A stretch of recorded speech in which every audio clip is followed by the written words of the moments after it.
আসসালামু আলাইকুম। এটিএন বাংলার গ্রামগঞ্জের খবরে সবাইকে স্বাগত জানাচ্ছি আমি মারিয়া চৌধুরী। শুরুতেই বিআরবি কেবল সংবাদ শিরোনাম। বিমান দুর্ঘটনায় নিহত মাইলস্টোনের শিক্ষার্থী মাহতাবের কবরে বিমান বাহিনী শ্রদ্ধা। টাঙ্গাইলে তানভীরের কবর জিয়ারত করলেন বিএনপি নেতা পিন্টু। নতুন সংবিধানের জন্য গণপরিষদ নির্বাচন লাগবে। নেত্রকোনায় জুলাই পদযাত্রা নাহিদ ইসলাম। ময়মনসিংহে বিএনপির উদ্যোগে অভ্যুত্থানের গ্রাফিতি অঙ্কন।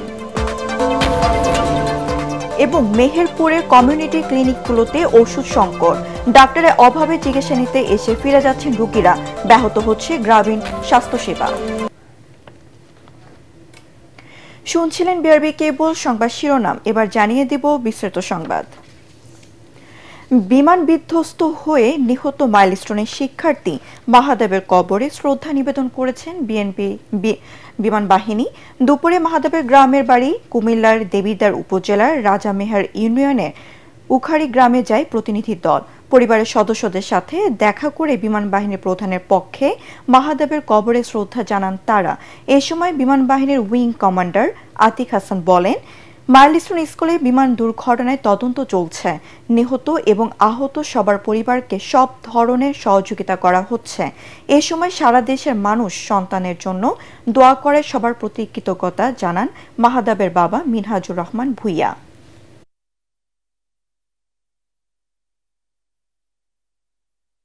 আমাদের বাংলাদেশ বিমান বাহিনীর সকল সদস্যের পক্ষ থেকে আমাদের সম্মানিত বিমান বাহিনী প্রধান মাহতাব ভূঁইয়ার কবরে আমরা শ্রদ্ধাঞ্জলি জানাতে এসেছি বিমান বাহিনী ঘাঁটি জহুরুল হকের পক্ষ থেকে। এদিকে টাঙ্গাইলে মির্জাপুরে মাইলস্টোন স্কুলের শিক্ষার্থী তানভীর আহমেদের কবর জিয়ারত করেছেন বিএনপির ভাইস চেয়ারম্যান আব্দুস সালাম পিন্টু। বেলা 11টায় টাঙ্গাইলের মির্জাপুরের নগর ভাতগ্রাম এলাকায় তানভীরের বাড়িতে যান তিনি। সেখানে পরিবারের খোঁজ খবর নেওয়ার পর কবর জিয়ারত করেন। এ সময় আব্দুস সালাম পিন্টু বলেন, উত্তরা ঘনবসতি এলাকা, এই জায়গায় বিমান বাহিনীর প্রশিক্ষণ মহড়া উচিত হয়নি। বিমান বাহিনীর বহরে আধুনিক বিমান সংযোজনের পরামর্শ দেন তিনি। বিমান বাহিনীর ভারপ্রাপ্ত চেয়ারম্যান তারেক রহমান ও তার দল মাইলস্টোনের ট্র্যাজেডি নিহতের পরিবারের পাশে আছে বলে আশ্বস্ত করেন সাবেক এই উপমন্ত্রী। তারাও অনেকটা দায়ী, এটা ঠিকভাবে পরিচালনা করা হয়েছে কিনা, ঠিকভাবে এটা পরীক্ষা নিরীক্ষা করা হয়েছিল কিনা, পুরাতন বিমান ঠিকভাবে এটা যন্ত্রাংশ সময় মতো পরিবর্তন করা হয়েছে কিনা, এগুলো তদন্ত হওয়া দরকার বলে আমি মনে করি। ফ্যাসিবাদের পতনের পর এবার তরুণরা দেশ পরিচালনার দায়িত্ব নিতেই এনসিপির নেতৃত্বে মাঠে নেমেছে বলে মন্তব্য করেছেন দলের আহ্বায়ক নাহিদ ইসলাম। জুলাই পথসভায় অংশ নিয়ে হিসেবে দুপুরে নেত্রকোনায় পথসভায় তিনি কথা বলেন। নাহিদ ইসলাম বলেন, নতুন সংবিধানের দাবিতে এনসিপি মাঠে নেমেছে। নতুন সংবিধানের জন্য একটা গণপরিষদ নির্বাচন লাগবে, যে গণপরিষদ নির্বাচনের মাধ্যমে সাধারণ মানুষ ও অভ্যন্তরকারী জনতা বাংলাদেশের আগামীর নতুন সংবিধান নির্ধারণ করবে। জনগণকে সাথে নিয়ে গণহত্যাকারী শেখ হাসিনার বিচার ও নতুন সংবিধান বাস্তবায়ন করার ঘোষণা দেন নাহিদ ইসলাম। বিকেলে শেরপুরে পথসভায় অংশ নেন এনসিপি নেতারা। সরকার এবং তার বাহিনীর বিচার করতে হবে। আমরা শেখ হাসিনা সহ আওয়ামী লীগের যারা বিভিন্ন সন্ত্রাসীরা রয়েছে তাদের বিচারের দাবিতে আমরা রাজপথে নেমেছি এবং দেশব্যাপী সংস্কারের দাবিতে আমরা নেমেছি এবং একটা নতুন সংবিধানের দাবিতে আমরা নেমেছি। জাতীয় নাগরিক পার্টি গঠিত হয়েছে তরুণদেরকে ক্ষমতায়িত করে বাংলাদেশের সকল শ্রেণীর সকল বয়সের মানুষের জন্য একটি সুন্দর বাংলাদেশ উপহার দেবার জন্য। তরুণরা কোনো দাবি নিয়ে রাজপথে নামতে আসেনি, বরং তরুণরা দায়িত্ব গ্রহণ করতে এসেছে। জুলাই আগস্ট গণ অভ্যুত্থান শোক ও বিজয়ের বর্ষপূর্তি উপলক্ষে ময়মনসিংহ বিভাগীয় বিএনপির উদ্যোগে শুরু হয়েছে গ্রাফিটি অঙ্কন।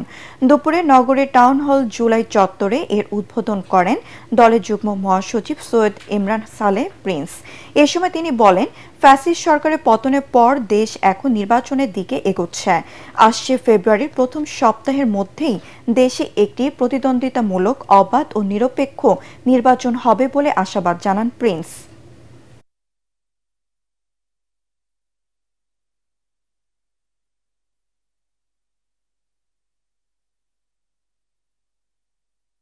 পরিপূর্ণ বিজয় তখনই হবে যখন আমরা দেশে আমাদের বহু আকাঙ্ক্ষিত যে গণতন্ত্র সেটাকে ফিরিয়ে আনতে পারবো এবং জনগণের শাসন যখন আমরা প্রতিষ্ঠা করতে পারবো এবং নির্বাচনের মধ্য দিয়ে জনগণের প্রতিনিধি নির্বাচন করতে পারবো, এর মধ্য দিয়ে কিন্তু আমরা পরিপূর্ণ বিজয়টা অর্জন করতে পারবো।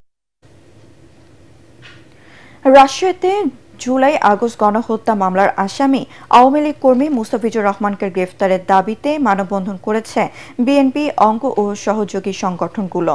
সকালে নগরীর 0 পয়েন্টে ঘণ্টাব্যাপী মানববন্ধনে বক্তারা বলেন, আওয়ামী লীগের দোসররা প্রশাসনের সাথে আঁতাত করে এখনও প্রকাশ্যে ঘুরে বেড়াচ্ছে। রাজশাহীর সাবেক মেয়র খায়রুজ্জামান লিটনের ঘনিষ্ঠ সহযোগী মুস্তাফিজকে অবিলম্বে গ্রেফতারের দাবি জানান মহানগর বিএনপি ও যুবদলের নেতারা।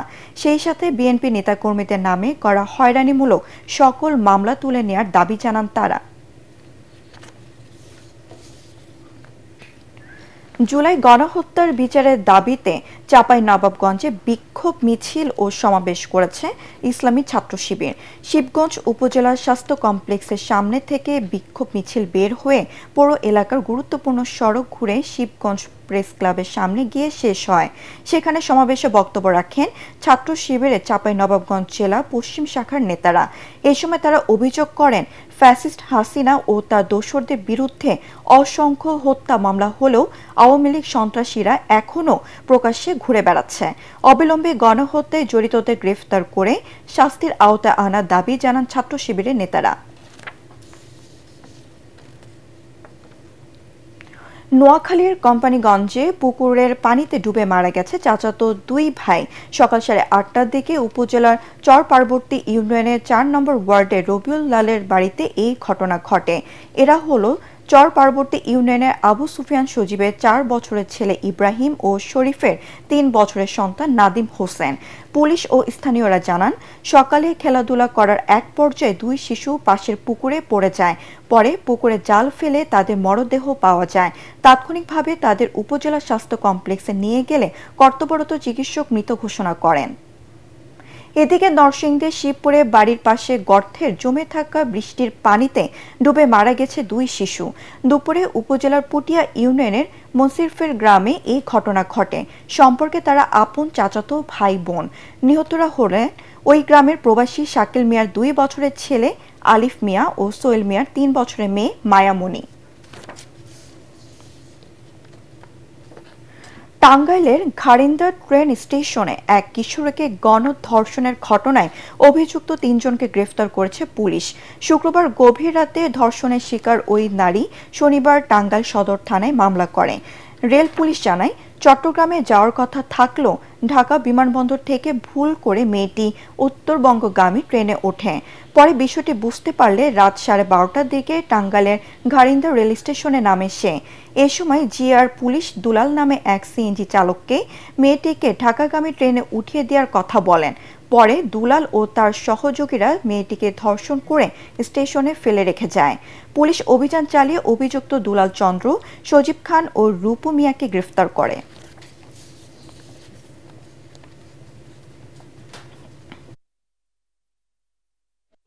ঘটনা ঘটতে থাকলে তো দেশে আইন শৃঙ্খলা বাহিনীর প্রতি থাকে না, মানুষের বিশ্বাস থাকে না, মানুষ কিভাবে রাস্তায় বের হবে যদি এরকম ঘটনা ঘটতে থাকে। কিন্তু যতদিন না পর্যন্ত আসলে অপরাধীদেরকে সর্বোচ্চ শাস্তির আওতায় না আনা হবে সে পর্যন্ত বাংলাদেশে আসলে অপরাধ সংগঠিত হতেই থাকবে। ট্রেন স্টেশনে তাকে রেখে এই 3 দর্শনকারী পালিয়ে যায়। আমাদের থানা পুলিশের কাছে অবগত করলে সাথে সাথে আমরা অভিযান করে এই দুলাল, সজীব এবং রূপ মিয়াকে ধৃত করি। পরবর্তীতে এখন অভিযোগ দিয়েছে মেয়ে এবং আইনগত ব্যবস্থা প্রক্রিয়া। গেল 6 মাস ধরে মেহেরপুরে কমিউনিটি ক্লিনিকগুলোতে সরবরাহ করা হচ্ছে না ঔষধ। চিকিৎসা না পেয়েও ফিরে যাচ্ছেন রোগীরা। প্রয়োজনীয় চিকিৎসক না থাকা এবং ঔষধের অভাবে ব্যাহত হচ্ছে গ্রামীণ স্বাস্থ্যসেবা। ওষুধ সংকটের বিষয়টি ঊর্ধ্বতন মহলকে জানিয়ে দায় সারছেন স্থানীয় স্বাস্থ্য কর্মকর্তারা। মেহেরপুর প্রতিনিধি উম্মে ফাতেমা রোজিনার পাঠানো তথ্য ও ছবিতে আরও জানাচ্ছেন শরীফুল ইসলাম। মেহেরপুর শ্যামপুর ইউনিয়নের কমিউনিটি ক্লিনিক এটি। গেল দুদিন ধরে এসে চিকিৎসা ও ওষুধ না পেয়ে ফিরে যাচ্ছেন মনোয়ারা খাতুন। জানা গেছে নিয়মিত আসেন না দায়িত্বরত কমিউনিটি হেলথ কেয়ার প্রোভাইডার। এখানে এসে ওষুধ পাওয়া যায় না বলেও অভিযোগ এলাকাবাসীর। শুধু শ্যামপুর নয়, মেহেরপুর সদর উপজেলার প্রতিটি কমিউনিটি ক্লিনিকে এখন ওষুধ সংকট। গেল বছর ডিসেম্বরে সর্বশেষ ওষুধের বরাদ্দ পেলেও অধিকাংশ কমিউনিটি ক্লিনিকে তা শেষ হয়েছে 2 মাসের মধ্যেই। ফলে ওষুধ সংকটে ব্যাহত হচ্ছে গ্রামীণ স্বাস্থ্যসেবা। বিনামূল্যে প্রাথমিক চিকিৎসা না পেয়ে বাইরে থেকে সেবা নিতে হচ্ছে এলাকাবাসীর। আর্থিক অসচ্ছলতায় চিকিৎসা না পেয়ে রোগে ভুগছেন অনেকে।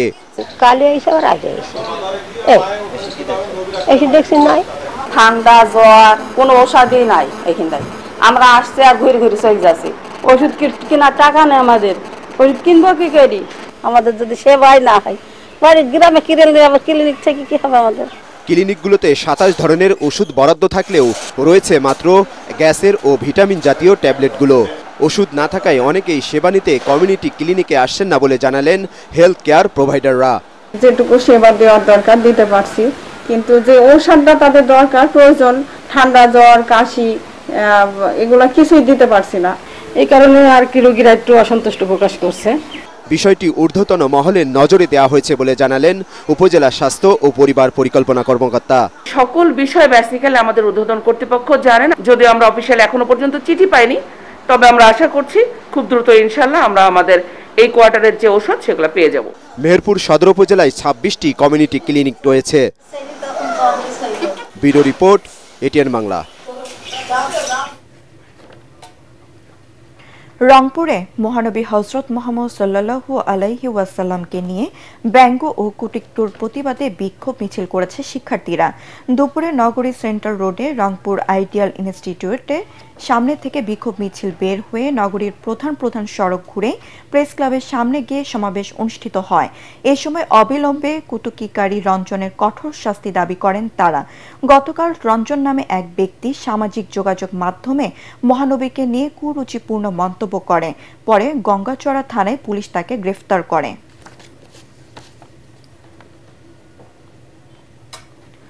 নারায়ণগঞ্জের দেওভোগ আগ্রা এলাকায় লক্ষ্মীনারায়ণ বালক ও বালিকা সরকারি প্রাথমিক বিদ্যালয়ে ঝুঁকিপূর্ণ ভবনে চলছে পাঠদান। এতে যে কোনো সময় ঘটতে পারে বড় ধরনের দুর্ঘটনা। প্রায় শতবর্ষী এই স্কুল দুটির শিক্ষার্থী, শিক্ষক ও অভিভাবকরা দিন কাটাচ্ছেন ভয় ও শঙ্কায়। তবে দ্রুত ব্যবস্থা নেওয়ার আশ্বাস দিয়েছে জেলা প্রশাসন। নারায়ণগঞ্জ থেকে আব্দুল সালামের পাঠানো তথ্য ও ছবিতে আরও জানাচ্ছেন আশিকুর রহমান।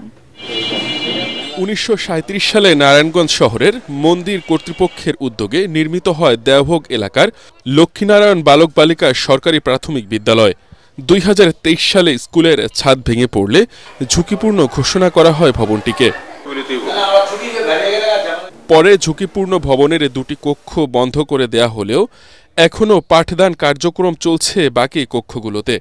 এছাড়া অন্যান্য বাকি কার্যক্রম চলছে পার্শ্ববর্তী একটি মন্দিরের 2টি কক্ষে।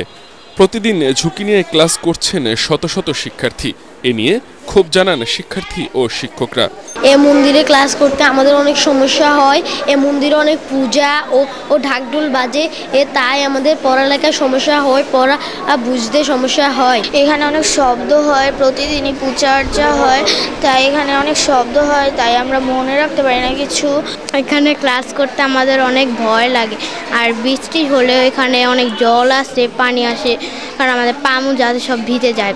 এখানে ক্লাস করতে গিয়ে শিক্ষার্থীদের আসলে অনেক সমস্যা হচ্ছে, যেহেতু এটা মন্দির কম্পাউন্ড, এখানে প্রায় প্রতিদিনই পূজা থাকে, ঢাকঢোলের আওয়াজ, ঘন্টার বাড়ি, তো আসলে ঠিক পড়াশোনার পরিবেশ এখানে নেই। সমস্যার কথা বারবার সংশ্লিষ্টদের বলেও কোনো সুরাহা হচ্ছে না বলে জানালেন প্রধান শিক্ষক। মন্দিরে ক্লাস করি, আবার স্কুলও 2টা রুমে, এইভাবে ক্লাস করতে করতে আমরা হাঁপায়ে উঠতেছি। আমাদের প্রত্যেকটা শিক্ষক অসুস্থ হয়ে যাচ্ছে। আর এই বিল্ডিং এর কথা তো বলাই যাবে না, এই বিল্ডিংটা যে কোনো মুহূর্তে ভেঙে পড়তে পারে। তবে জেলা প্রাথমিক শিক্ষা অফিস বলছে নতুন ভবনের জন্য আবেদন প্রক্রিয়াধীন। এই বিদ্যালয়ে ভবন নির্মাণের জন্য তারা যে নির্ধারিত ছক দিয়েছে, সেই ছক অনুযায়ী আমরা তাদের কাছে তথ্য পাঠিয়েছি। আমার কাছে সব রেকর্ড আছে। কিছুদিন আগেও আমরা এটা নিয়ে খোঁজ নিয়েছি, এটা অধিদপ্তরে পাস হয়েছে, এটা মন্ত্রণালয়ে তারা পাঠিয়ে দিয়েছে। এ ব্যাপারে দ্রুত প্রয়োজনীয় ব্যবস্থা নেয়ার আশ্বাস দিলেন জেলা প্রশাসক। আগামীতে যদি কোনো প্রকল্প নেয় সেক্ষেত্রে আমরা এটি লিস্টে রেখেছি দ্রুত, যাতে প্রকল্প নেওয়ার সাথে সাথেই আমরা স্কুলটি প্রকল্পের আওতায় এনে নতুন ভবন করতে পারি। শিক্ষার্থীদের নিরাপত্তা নিশ্চিতে দ্রুত কার্যকর ব্যবস্থা নেয়ার দাবি জানিয়েছেন এলাকাবাসী। Bureau report, ATN Bangla. পরবর্তী সংবাদ দেখার আমন্ত্রণ জানিয়ে এখনকার মতো শেষ করছি। এটিএন বাংলা সংবাদ ইউটিউবে দেখতে ব্রাউজ করুন youtube/ATN বাংলা নিউজ। ধন্যবাদ সবাইকে।